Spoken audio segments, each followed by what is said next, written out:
What's up, everybody? Welcome back to the channel and welcome to a new video. This channel is supposed to be for new drivers and people thinking about getting into driving, and so we're going to get back to basics and just show some tanker deliveries and a little bit about life on the road as an OTR driver, just to give you a sense about kind of like what your day-to-day life will be like. We're not going to get real heavy in it, just you know, a little taste. So if that piques your interest, stick around and let's get started.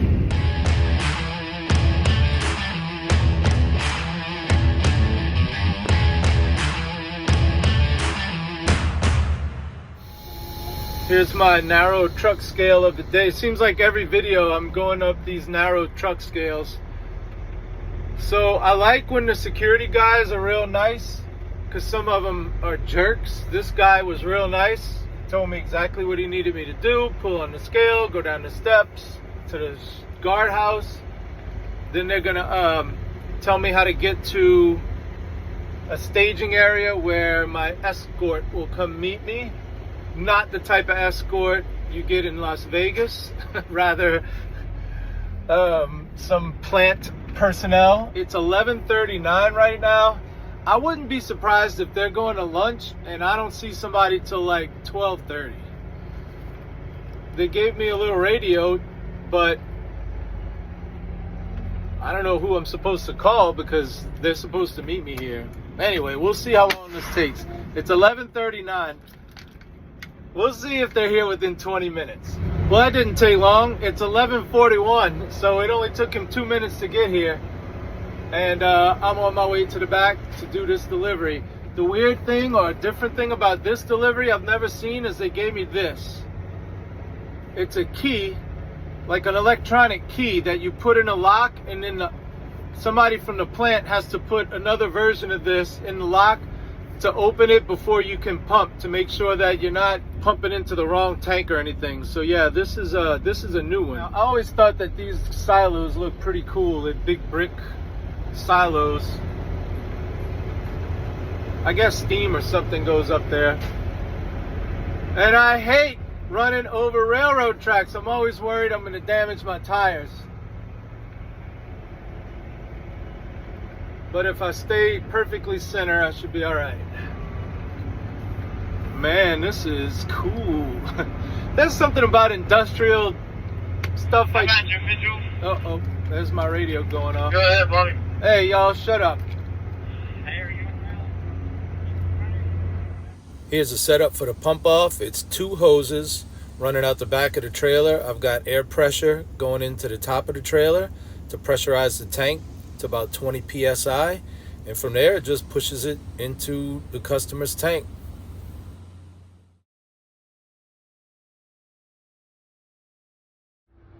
Okay, y'all, I'm at this delivery, but we have a little bit of a problem. I'll show you. I need to get that way, but as you see, there's a train blocking the road. It's been here for a while because we have that JB Hunt truck. We also have another JB Hunt truck right there and a guy behind him, and they've all been waiting a while. So there's no telling when that train's gonna move. My delivery is scheduled for Monday from 7 a.m. to 1 p.m. anytime.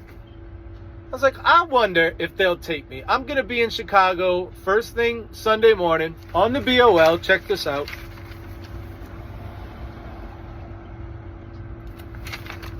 I don't know if y'all can see that, but there's a number, driver to call, and there's a 10-digit number for unloading instructions. So I called. I said, hey, I'm scheduled to deliver on Monday. Do y'all take Sunday deliveries? And they're like, yeah, what you got? Isohexane. Oh, yeah. Come on, just show up, basically. I said, all right, I'll be there between 9 and 10. And here I am. It's 10 now, but I'm waiting on the train. I got here at 9:45. It's been 30 minutes, and I'm still waiting on this train, so I decided to have a little mid-morning snack. It's 10:30 a.m. Do y'all ever get the sandwiches from Pilot and Flying J? I know the pizza's good. They've got the meatloaf and the half-baked chicken and all that stuff. These sandwiches, this is just turkey and cheese, but you notice the red stuff? That's cranberries. So they put it on this cranberry bread, and those cranberries make it just sweet enough, and like, I don't know, it's really good. These used to come with bacon, but they stopped putting bacon on them, which is fine. I don't need the bacon. And I have to, it doesn't come with any mayo. You got to add your own mayo. I'm glad I'm a mayo. You ever meet these no mayo people? First of all, how do y'all pronounce it? Some people say mayonnaise. Some people say mayonnaise. Some people say mayonnaise. I just say mayo because there's too many ways to pronounce it. But they have these people that won't eat it under any circumstances. It's got mayo. Oh, they freak out like, and they won't eat stuff with mayo in it. I made, I'm not going to say who it is. She probably doesn't want her identity revealed online. I made some potato salad. I made some gumbo. And I don't know if y'all know this, but you have to eat potato salad with gumbo. And when I say have to, like you actually have to. It's a rule. So I'm like, here's a potato salad. No, I don't want any. Why not? She goes, what's in it? I said, potatoes and eggs. What else? Salt and pepper. What else? Seasoning, which is celery, onion, and I do parsley, like real, not even finely diced. I'd say finely minced. She goes, what else? I said, all right, you don't have to eat the potato salad. Okay, the train is gone. Hopefully I don't have any mayo in the corner of my mouth. That would be so embarrassing. And they said somebody will be out there waiting on me. Now, I don't know if that guy came out and then I didn't show up because of the train and he said, well, to hell with him, I'm going to lunch. That would be just my luck, man. Because I don't see anybody out here. Yeah, there's nobody here. So I'm waiting for the operator to get back here to make some copies and some paperwork. So let me show you the setup while I'm waiting on him to get back. Here's our load head, and our 3-inch cap is going to get removed. And I've got everything set up with a 3-inch to 2-inch with the drain on the bottom. That'll get hooked to there. And then we'll just follow the hose to their end where they've got a 4x3. That's 4x3. They got to come unlock it. So we've got it reduced from 4 to 3 and 3 down to 2. And so that'll get hooked to there. That'll be it. And then there's a cool sight glass so we can watch the product flowing through.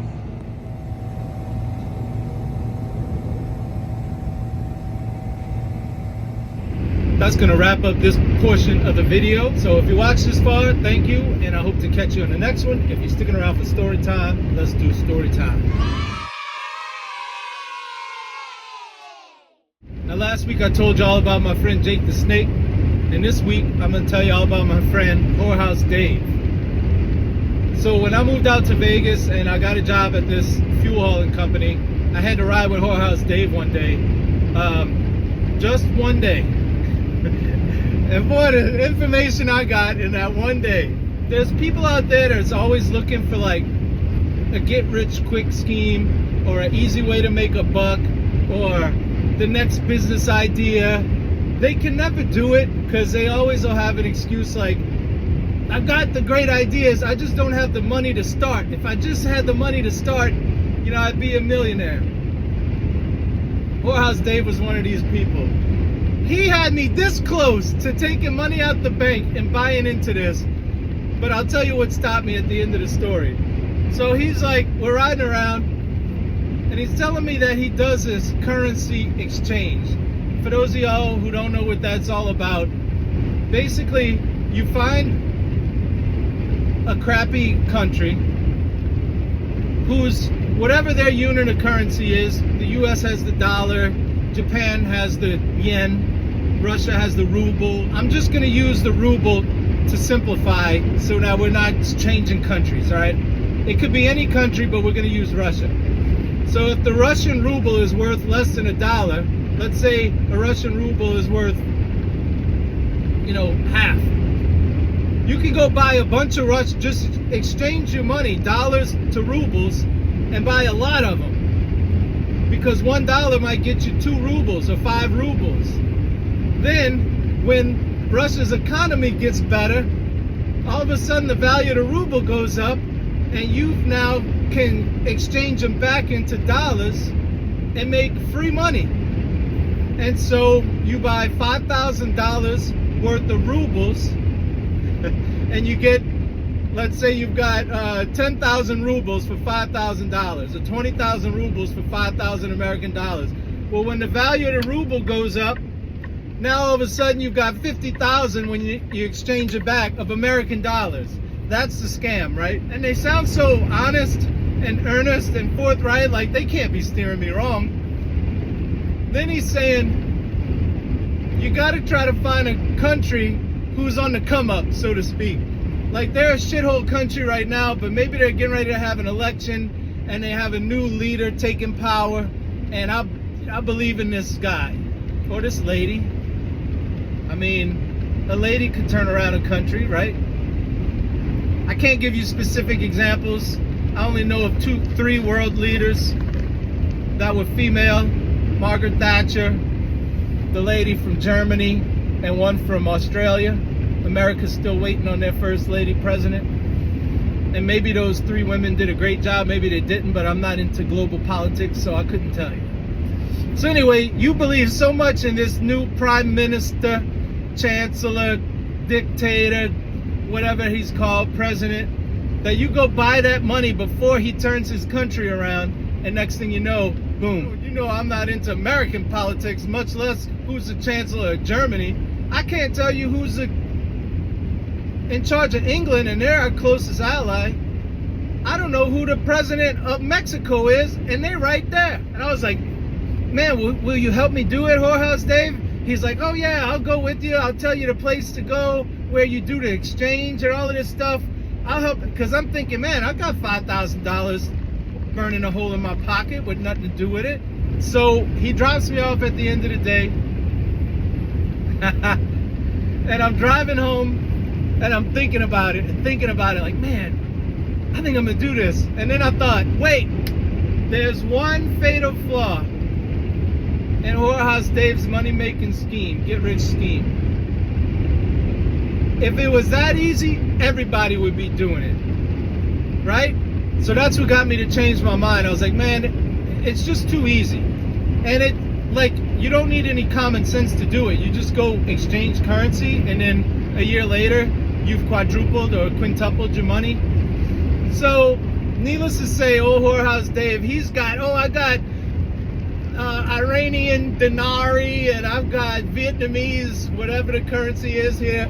Here it is, 5-6 years later, and he's trying to get his old job back at the fuel hauling company. But one day I had to go load at a rack in Vegas. It's called Holly.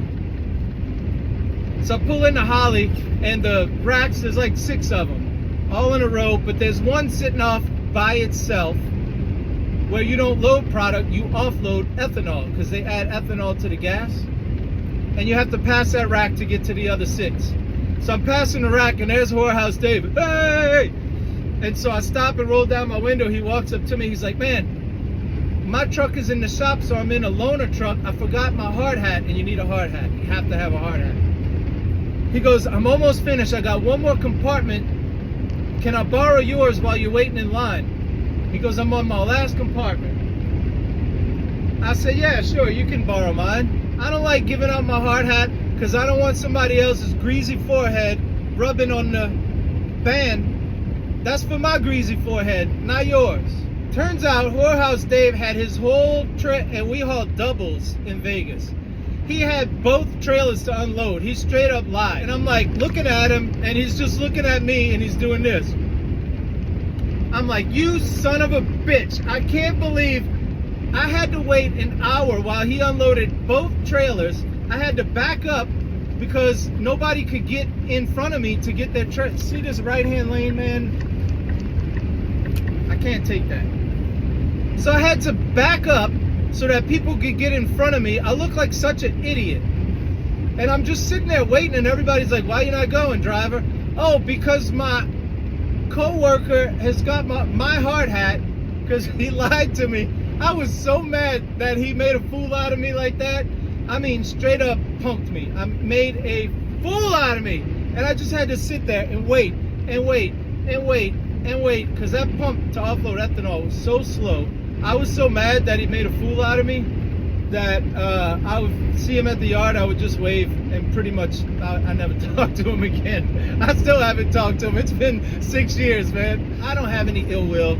I'm over the hard hat incident. I'm not gonna harbor that grudge forever. So Whorehouse Dave, if you're watching, we're still cool, man. I'm just messing around. So anyway, that was my story about Whorehouse Dave. Let me know if y'all know somebody like that who's always got a scheme to make money, but it never ever pans out for him, ever.